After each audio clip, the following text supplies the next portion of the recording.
much, and thanks for the invitation to speak. I'm just going to try and put over in 15 minutes. There's some fairly simple points. I'm going to tell you the background I'm coming from. I think probably like a lot of you, I come from a relatively hard science background. I'm trained originally in chemistry, but then straight into biology.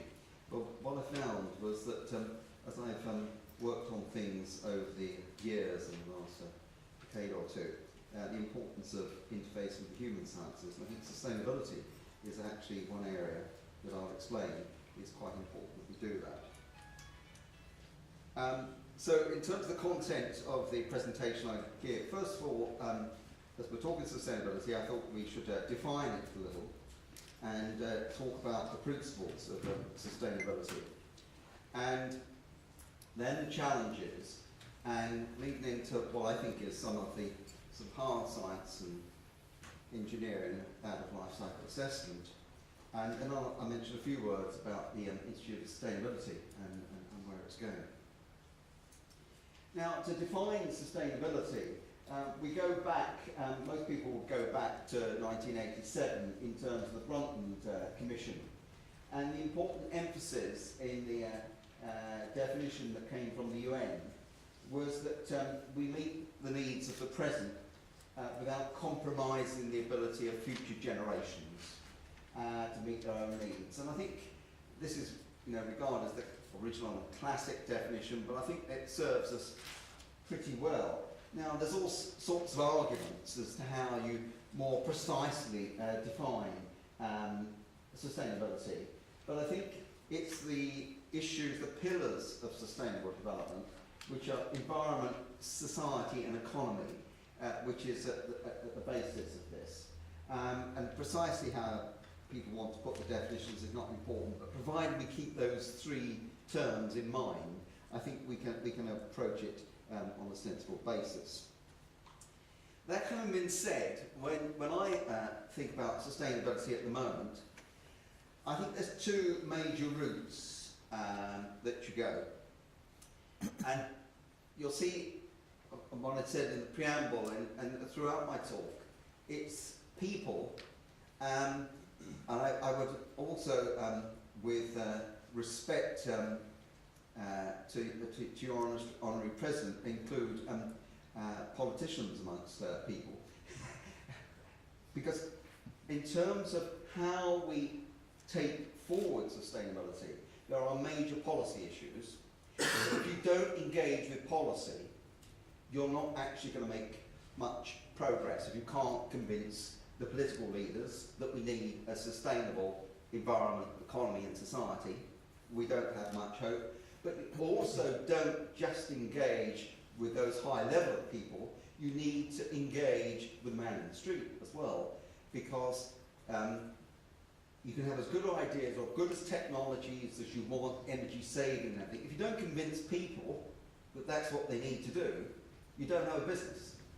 So participatory assessment is something that you shouldn't treat lightly. Any companies trying to develop sustainability as part of their business plan, they need to involve people in the same way as the public sector and government departments need to engage people in the way forward.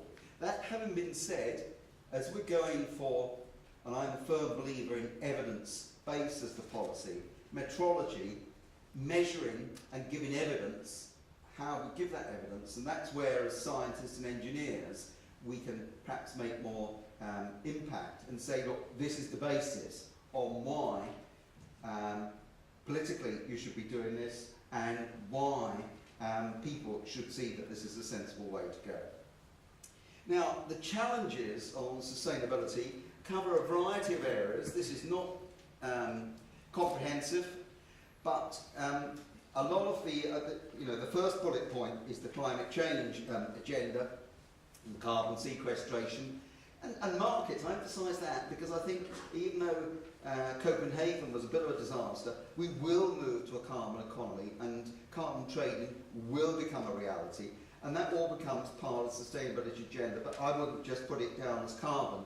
Just as important, if not more important, in terms of ultimate trading will be water. Everybody talks of the carbon trading and emissions, but if you look at the main voluntary market, Chicago, they're heavily looking at water. I think this is an important commodity. There's been quite a lot of debate on, obviously we've heard this morning some things about renewable energy, and biofuels weren't mentioned this morning, but this is a big issue, politically. Bush, in the last year of his presidency, supported a biofuels policy in the US, which was probably non-sustainable.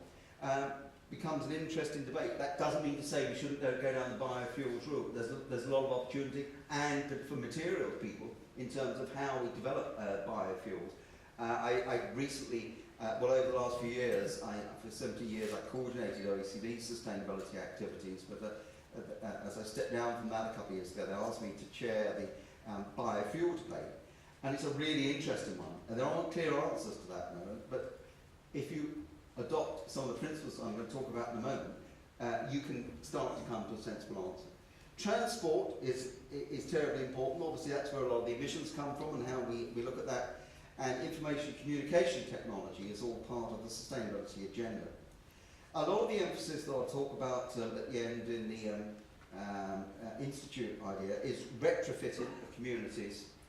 If you think we're going to reach sustainability targets, emissions targets in new build, forget it. My friend, colleague Michael Kelly, when he was Chief Scientist of Communities and Local Government, pointed out the fallacy of reaching emissions targets by just new build. Retrofit is a big opportunity. And he, of course, is a material scientist himself, an engineer.